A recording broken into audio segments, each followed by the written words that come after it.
Welcome to Near Mint Condition. This is the Uncanny Omar, and it is Tuesday. That means it's time to take an advanced look at some of these collected editions coming out this week. So, let's go ahead and get started.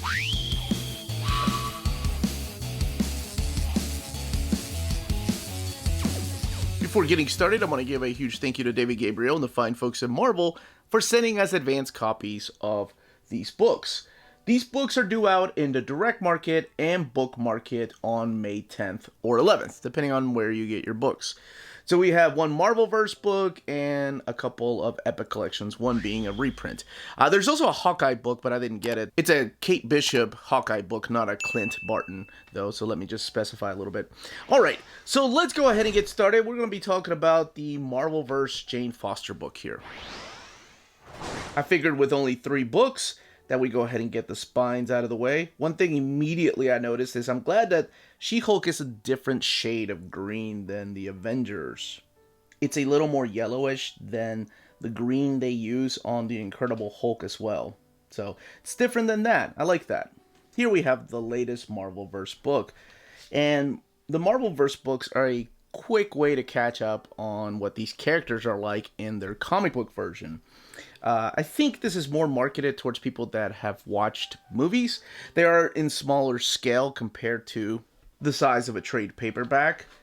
So it's a little bit like this. So what I like to call the manga size, or graphic novel size.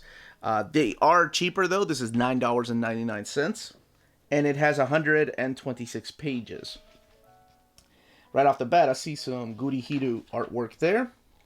So here is your table of contents, what's collected in here, focusing on Jane Foster, the Mighty Thor. So her era as the Mighty Thor. To put it in 126 pages, though, you would have to put in the most crucial parts of her story.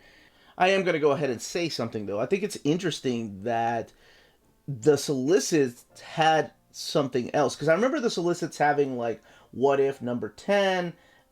and then like the Mighty Thor 13 and 14, but instead they decided to change it up a little bit with the Mighty Thor Legacy Primer and Thor number 2, all new, all different Avengers is included in this. That wasn't included in the original solicits.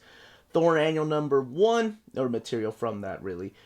Double Trouble 3 and 4. This is the Mariko Tamaki Gurihiro issues, War of the Realms Omega and Journey into Mystery 100. So it's like they're capturing moments of Jane Foster as Thor, and the mystery is not there, because I guess maybe the mystery has already been revealed, or maybe people know, or why the heck is it called Jane Foster Thor to begin with. So I find that interesting that they're just capturing moments of her as Thor. And this is from the annual right there. I believe that part is written by Kelly Thompson. This is interesting right here, the all new, all different Avengers. Slip a little bit through here. This is the series by Mark Waid and Mahmoud Asrar. And this kind of starts the relationship between Sam Wilson, Captain America, and Jane Foster, Thor, in this particular issue. It's right after she kisses him, I think. Yeah, right there. Then we have these 2 issues, but it's only issues 3 and 4. And I really enjoyed this series. I thought this was a cute series of a young Thor and a young Loki teaming up, and then they see the female variants of themselves. And of course, we've been introduced to the term variant now in the Loki show. And there's the female version of Loki that first appeared in the pages of JMS's run on Thor. And then the War of the Realms Omega, but just the Jane Foster part. And this kind of sets up her new status quo in the Marvel Universe, if you're not familiar with what's going on with Jane Foster after War of the Realms, because something huge happens in War of the Realms, and then we get a little bit of Thor, or I'm sorry, this is Journey into Mystery 100, which I find really interesting to put in here instead of the What If issue. What if Jane Foster was Thor? But maybe they were limited to pages. And it does feature Jane Foster, but she's more of a damsel in distress in this. Like her usual part that she played in the past. And then you have, I think, 2 variant covers right there in the back. And all the other Marvelverse books you can pick up. Next up is She-Hulk Epic Collection, Breaking the Fourth Wall. Now, For a while, the Epic collections have been starting with a Volume 1 like Venom and Carnage, but with She-Hulk they decided to start with a Volume 3. And I wonder if that's because of people like me. And I'll explain what that means here in a second. They did the same thing, and I think this is smart marketing, but they did the same thing with Iron Man. Here, let's go ahead and get this open. So when Iron Man came out, they had the omnibus. The omnibus came out. I bought it. It was the David Michelinie, Bob Layton, John Romita Jr. Omnibus. And then we were introduced to the concept of the Epic collections. And the Epic collection, the very first Epic collection, not the very first one I got, but the very first Epic collection was the Iron Man Enemy Within. And that one contained stories right after the omnibus. And that's when I said, okay, they got me, because this is what I want. I need to follow the stories. I don't think there's going to be a follow-up omnibus. But you know what? If there is a follow-up omnibus, I'm going to consider it a placeholder. That's what I consider my epics. Placeholders until the omnibus comes out. So they did something similar with She-Hulk. Now, with She-Hulk is a little bit different because there is some other stuff collected in here that's not in the omnibus, or how it starts, rather. So this does have the Sensational She-Hulk 1 through 12, the She-Hulk Ceremony 1 and 2, material from Solo Avengers number 14, Marvel Comics Presents number 18, and Marvel Fanfare number 48. So let's go ahead and jump in here. This is the Chris Claremont and Alan Davis story from the Solo Avengers. So if you're paying attention, John Byrne's issues of She-Hulk, this is the Marvel Comics Presents with the She-Hulk story by John Byrne, setting up this event right here. All right, so if you're paying attention, the John Byrne issues of She-Hulk ended with issue number 8 until he came back, and then everything was a dream sequence to him that happened between the issue number 8 and the issue he came back on. But this continues it. This goes into the Steve Gerber issues, and then the Peter David issue in there. So let's talk a little bit about She-Hulk. I've done an overview of the omnibus. So some of the stuff that's in the omnibus is collected back in here. And like I said, it has additional stuff in chronological order. I assume volumes 1 and 2 are going to collect the Savage She-Hulk era, maybe with a little bit of Fantastic Four in there. So the entire reason I bought this was because of this cover.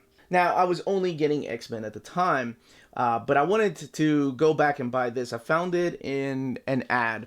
So long before the age of the internet, there were ads in comic books for places you can order online, mail order comics. I can't even remember. I mean, Milestone still does it, I think, or Mile High, and what was it, American something? Anyway, you can order comics through this mail order. Send in your check or money order, and they'll mail you the comics out to you. And I wanted to buy issue number 1 because of that cover. That cover just spoke to me. If you don't buy my comic this time, this is your second chance. I'm going to come to your house and rip up all your X-Men. Like, who's not going to let She-Hulk into their house, first of all? Just saying. Anyway, so that's why I got it. And, of course, I knew the name John Byrne. I was familiar with his work on X-Men, the Fantastic Four, Alpha Flight. And it was so different. And I hold his Fantastic Four up on a pedestal. I think it's one of the greatest runs on the Fantastic Four, changing up the lineup, doing a lot of mature themes and some dark things in there that not a lot of writers were doing at the time. I think his Alpha Flight was testing the waters for a lot of experimental stuff that artists wanted to do, but never quite could get it approved by editorial. And I think his scripts were always a little bit dull from time to time in the pages of Namor. Superman, you all know how I feel about his Man of Steel. But for some reason, I think that his best writing came in the pages of She-Hulk. I don't know why. It could be my age at the time, and it could be nostalgia. But I don't think I've ever talked about that, how much I enjoyed his writing in She-Hulk. Because what it does is it tricks you into thinking that this is a superhero adventure book. But it's not. It's a comedy. It's a humorous book. It doesn't take itself seriously. She-Hulk knows all the things that people say about her, what the writers think about her. And she breaks the fourth wall. That's what this is called, breaking the fourth wall. She looks at the camera. She's looking at you, right? Making little comments about a certain situation. She knows she's a sex goddess to a lot of people, and she uses that. That's what I found really interesting about this, the way that this is written. And damn, John Byrne can draw some dinosaurs, and of course some nice curves. But I enjoyed that about it because it wasn't Byrne like taking himself so serious and just so much dialogue. I thought that he was just letting himself be and poking fun at the whole comics medium, even at himself, at the expense of himself from time to time. I thought that was really cool. So there's a lot of comments in here on the cliches and devices of what makes a superhero comic. And as you're reading this, you're going to find, a lot of this stuff humorous. You're going to find a lot of the stuff that you would see happening in the pages of the Fantastic Four or X-Men or the Avengers, and they're taking it with a different tone. Now, this is all after his Fantastic Four run. We have the return of Zenmu, the original Hulk. I love when they bring him in here. And I'm not sure what happened, but John Byrne does end up leaving the book. And when he leaves the book, it's a Christmas issue, I think, with Santa Claus. Yeah, this one here. We get the next creative team. It seems like they were just getting anybody to come in and write it, so they got Richard Starkings and Gregory Wright to come in and write this issue right here. You had a couple covers by Rick Leonardi. Madcap comes in for the fun. But the most interesting thing about this was they got this guy named Brian Hitch, who I don't think was known at the time in America. I think, he was big in the UK, and I don't even know how big he was there. But he had a very similar style to Alan Davis, who drew this issue right here with Chris Claremont. It's from the Marvel Fanfare. And honestly, it kind of, with the inks of Bob Wyzak, looks a lot like John Byrne's art. And maybe that's why they hired him. A lot of the facial expressions that John Byrne would have drawn, especially with her, looked a lot like John Byrne's art. Is that Pseudo Man? Yes, Pseudo Man. So for the first time, these stories are collected in a trade paperback. I don't think the Essentials made it this far. I know I had the first She-Hulk as Essential, and it was just the Savage She-Hulk. This is the Peter David issue right here. When they're making a movie about her, Steve Leialoha draws this particular issue right here. Again, Peter David having fun with this particular character, not just using comic book tropes, but tropes from other mediums, like movies. And then we have a couple of Marvel Fanfare issues here, and then this right here. The Ceremony. This is written by Dwayne McDuffie and Robin Chaplik. June Brigman drawing it. But to me, what stood out, and I love Dwayne McDuffie, by the way. I think he's a phenomenal, very underrated writer. Rest in peace. June's a great artist. I loved her stuff in the Power Pack. But what stood out to me were the colors by Paul Mounts. Now, if you grew up in the 80s and 90s, the name Paul Mounts stuck out to you. He was mainly coloring the adult-themed books or the books that went to a prestige format. Not really the monthly titles. So you knew there was some quality in that book whenever Paul Mounts was coloring it. And that's what these two artists is the return of Wyatt Wingfoot.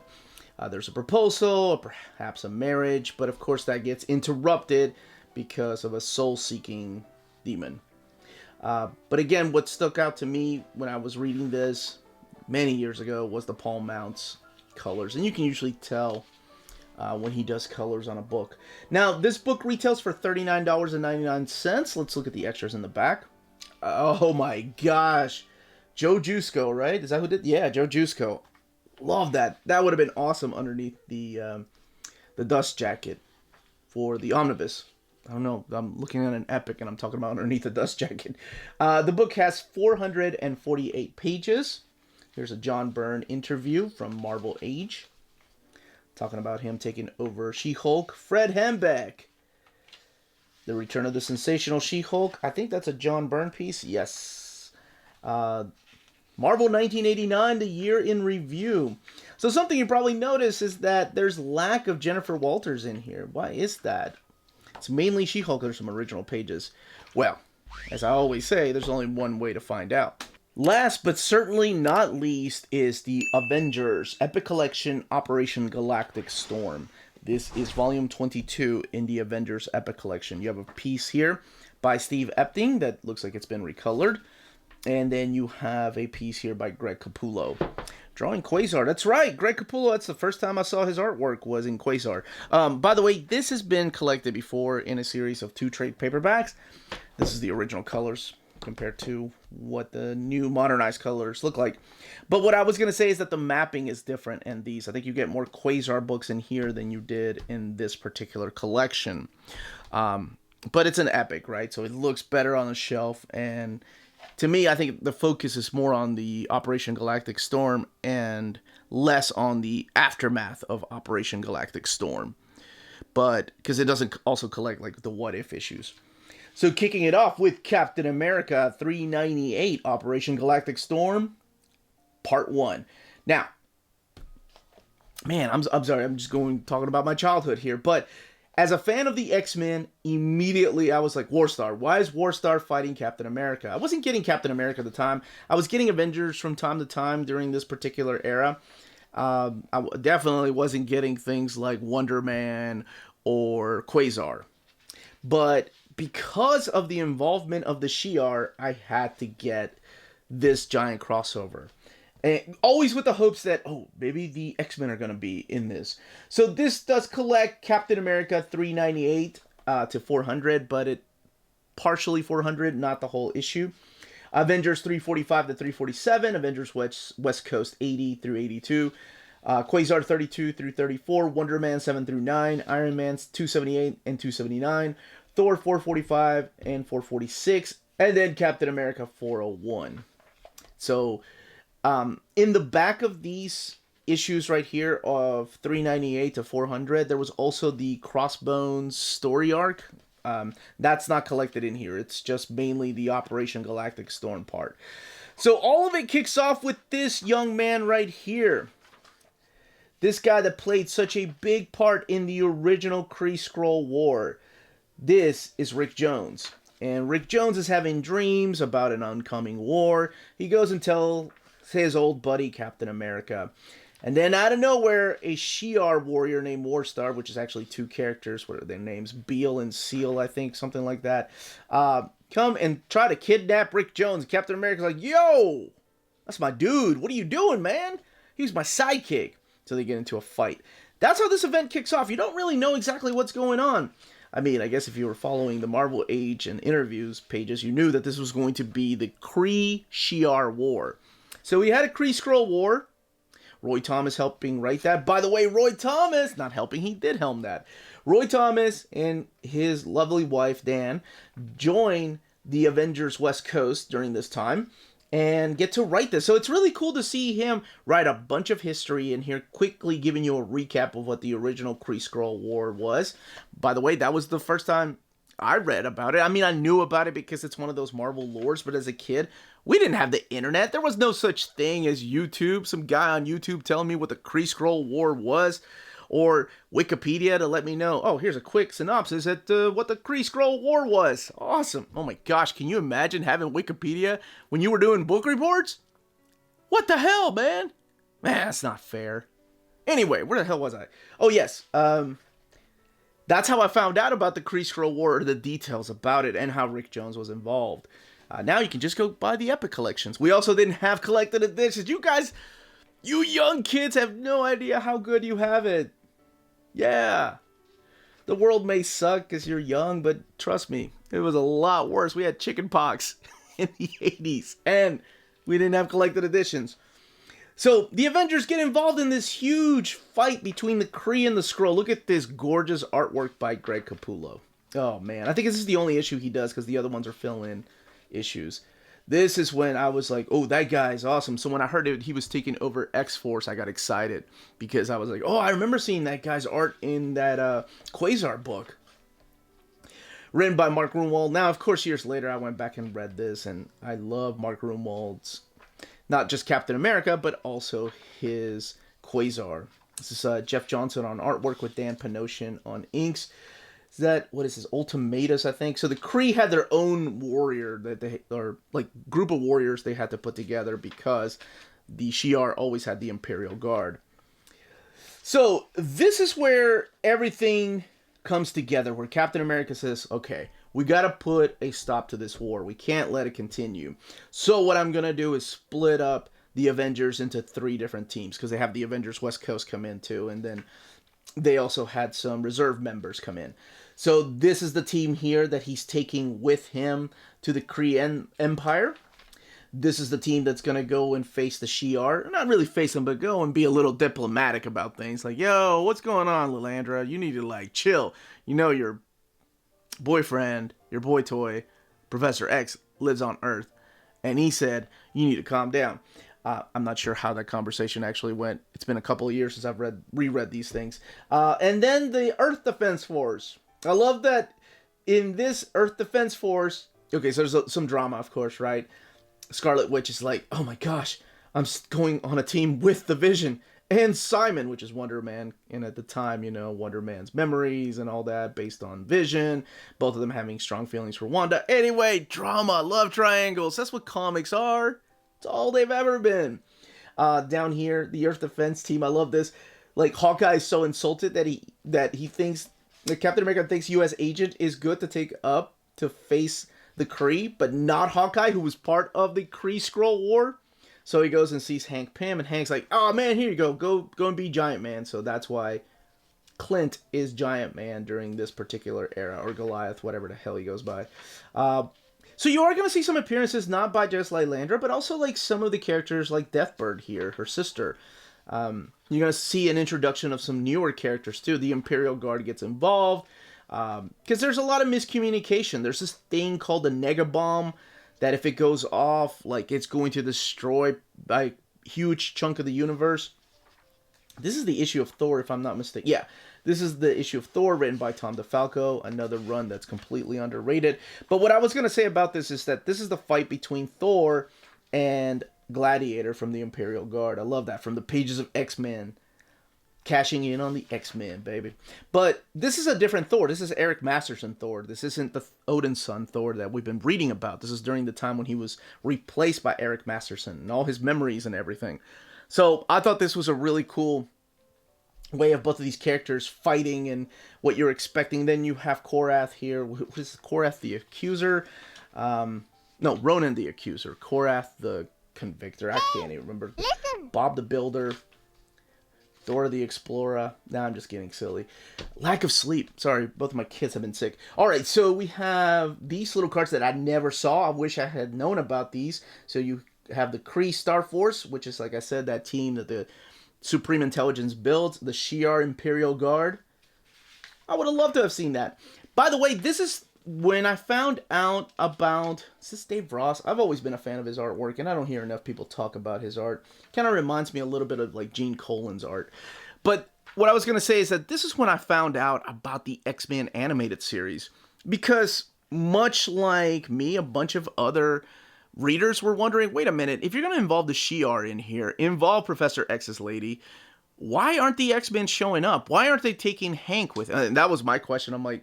Wait, why don't you take Hank with you? He's actually been and met the Shi'ar through the Dark Phoenix saga. And he's a reserve member of the Avengers.